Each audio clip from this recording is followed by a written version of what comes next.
Nous sommes une grande nation, une nation de science, celle des Lumières, de Louis Pasteur.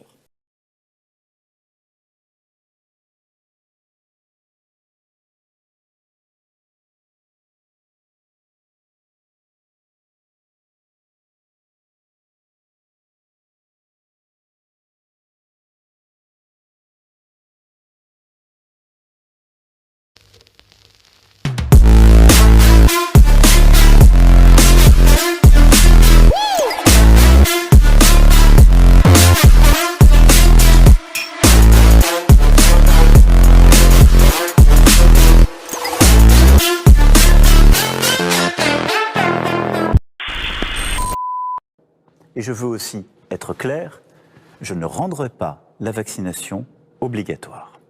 La vaccination sera rendue obligatoire sans attendre. Ils ont jusqu'au 15 septembre pour recevoir leur dose. Si ce n'est pas fait, ils ne pourront plus ni travailler, ni être payés. Et la pilule a beaucoup de mal à passer pour les 1,5 million de personnes concernées.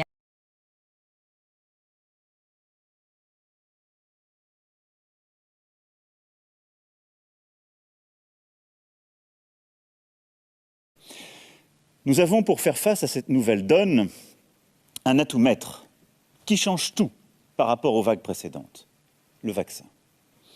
Alors quand la science nous offre les moyens de nous protéger, nous devons les utiliser avec confiance dans la raison et dans le progrès. Je n'ai jamais vu une fréquence aussi élevée d'effets indésirables pour un vaccin. En dehors des réactions minimes, d'autres effets indésirables sont recensés à des taux relativement élevés, surtout chez les jeunes et après la deuxième dose. Aujourd'hui, ce qui se met en place avec cette politique sanitaire, c'est une politique de répression, une politique de contrôle. Ce n'est pas du tout une politique sanitaire. Le Covid, et je suis d'accord avec Maxime Thiébaut, c'est un virus qui tue, bien sûr, c'est un virus dangereux, évidemment. C'est un virus qu'on ne connaît pas. On ne sait toujours pas d'où il vient, comment il s'est créé et quelles vont être ses évolutions. Et bien sûr, le risque, c'est qu'il évolue vers quelque chose de plus grave. Dès le 21 juillet, le pass sanitaire sera étendu aux lieux de loisirs et de culture. Concrètement, pour tous nos compatriotes de plus de 12 ans, il faudra, pour accéder à un spectacle, un parc d'attractions, un concert ou un festival, avoir été vacciné ou présenter un test négatif récent. Oui, c'est un changement à 180 degrés par rapport aux dernières déclarations du chef de l'État. Rappelez-vous, pas plus tard que le 29 avril dernier, Emmanuel Macron disait encore que le pass sanitaire ne serait jamais un droit d'accès qui différencie les Français pour accéder au restaurant, au théâtre et au cinéma.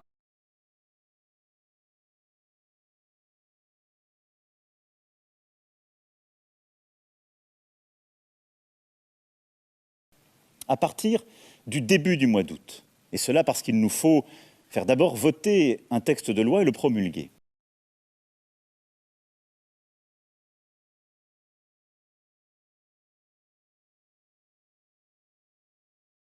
À partir du début du mois d'août, donc, le pass sanitaire s'appliquera dans les cafés, les restaurants, les centres commerciaux, ainsi que dans les hôpitaux, les maisons de retraite, établissements médico-sociaux, mais aussi dans les avions, trains et cars pour les longs trajets.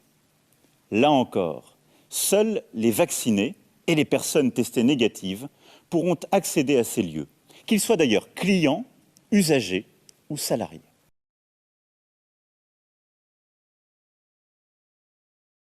Pour moi, c'est ce soir un discours extrêmement inquiétant, presque délirant, dangereux. Emmanuel Macron a prouvé qu'il était le président de la violence, dans la façon qu'il a eu de gérer les manifestations, les mouvements des Gilets jaunes avec une violence d'État.